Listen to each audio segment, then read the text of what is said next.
Hello, my name is Jemiah Greer, and I decided to do the video version of this memo. So, starting off with what are identities that are most salient or important to me? I narrowed it down to three. Number one is being a Christian, because that's just how I view my life.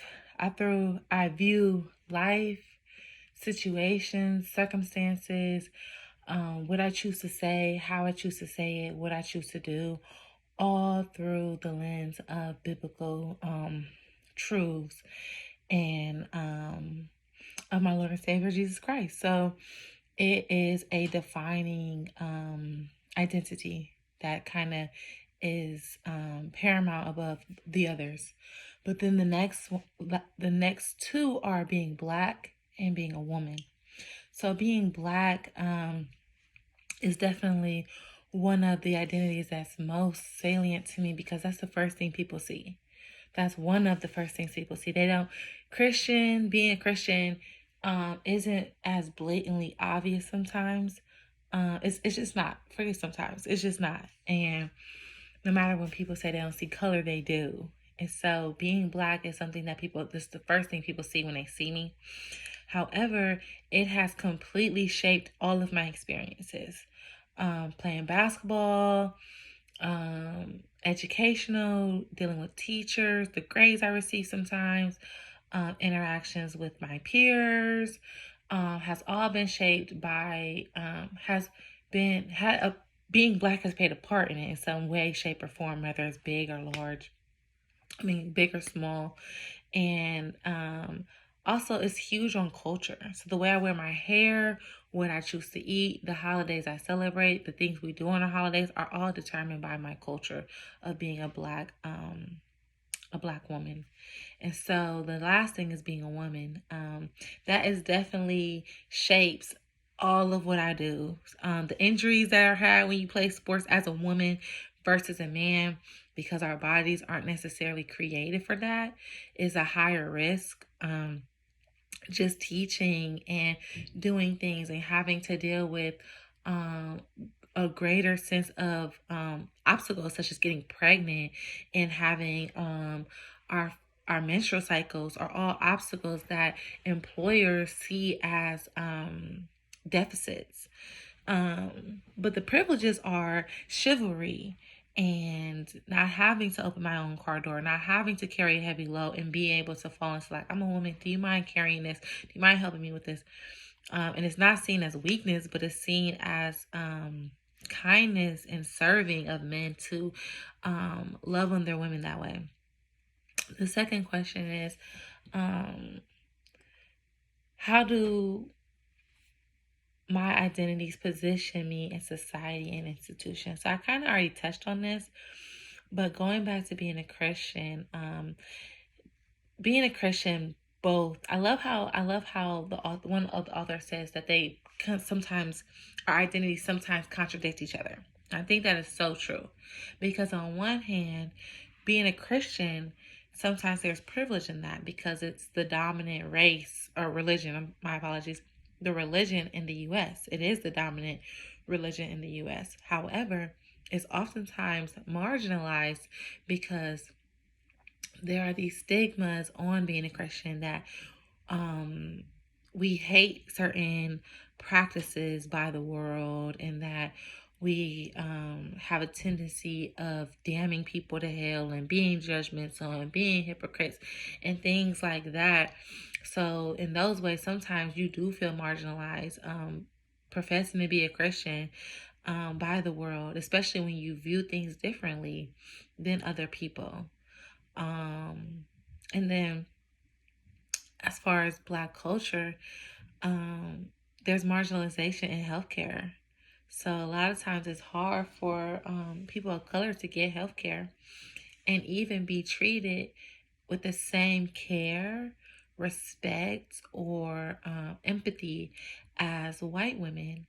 So during childbirth and labor and things like that, when Black women experience pain and voice that pain to their doctors, they are less likely to be taken seriously about their pain versus a white woman.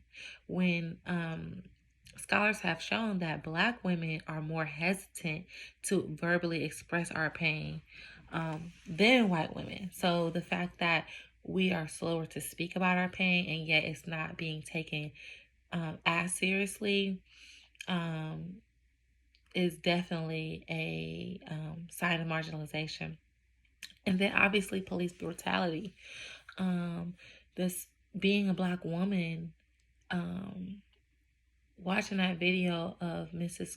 Dr. Crenshaw, just brought up a lot of feelings that are very real. Other races, especially of the dominant social group of white people, usually feel safe when the police are here. When the police are around, they feel safe. For a Black person, the feeling of a police being around is uneasiness. I know for me personally, because I don't want to be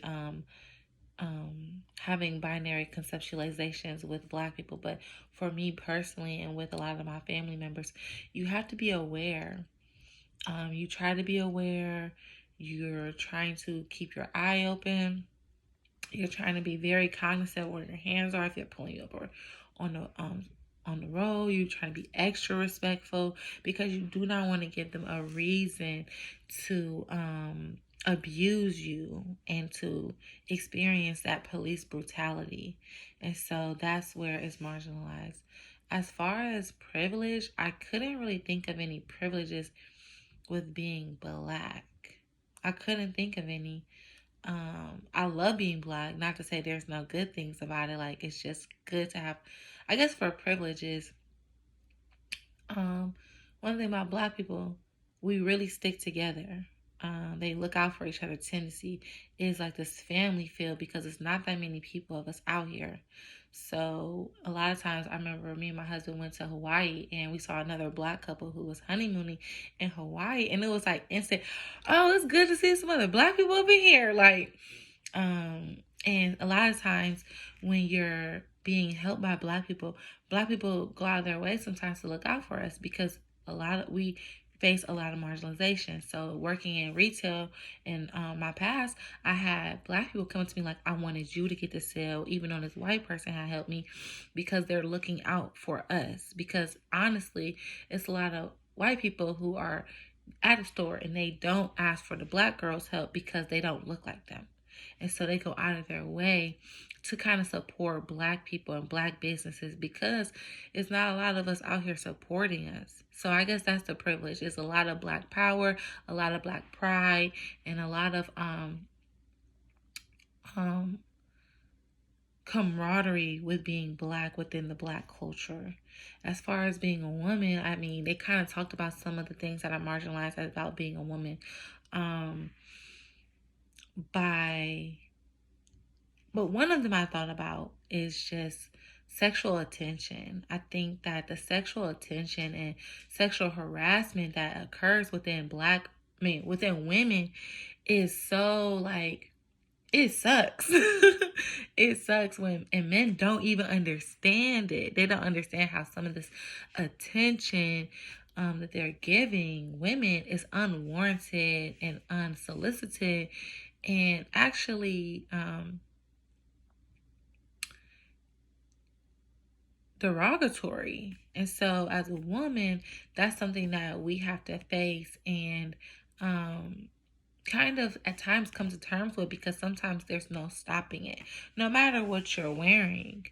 And especially being smaller, less strong as a man, it's been times I was in college and at the end of the school year, these boys just slapped my butt because they was like, oh, this is the last day of school.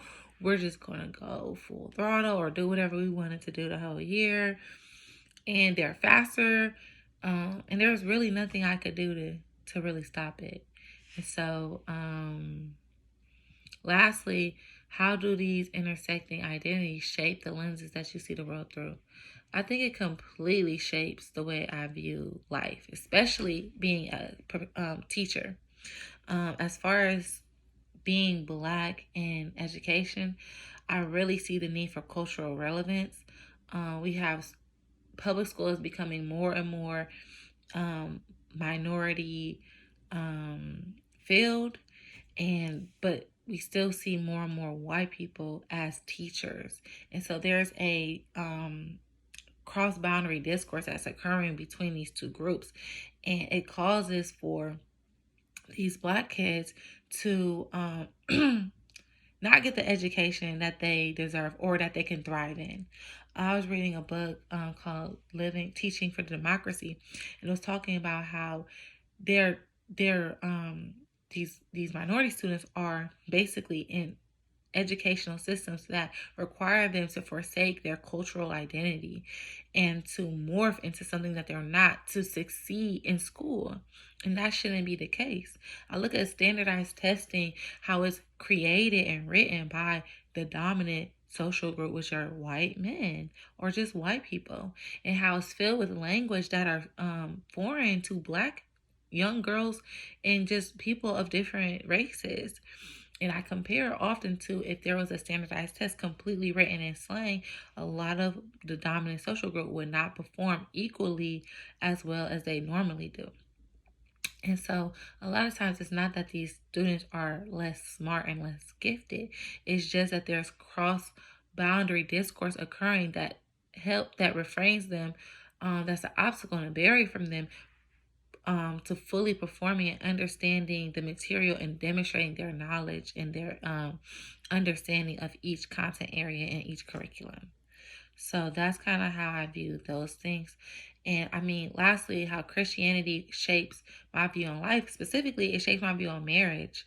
As a Christian woman, I view, which is very controversial, read about a lot of feminists, a wife should submit to a husband. At the same time, we are taught that men serve their wives.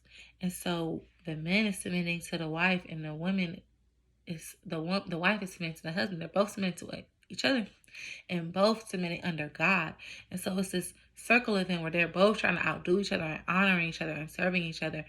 And so it comes full circle instead of somebody domineering over the other person. So yes, thank you.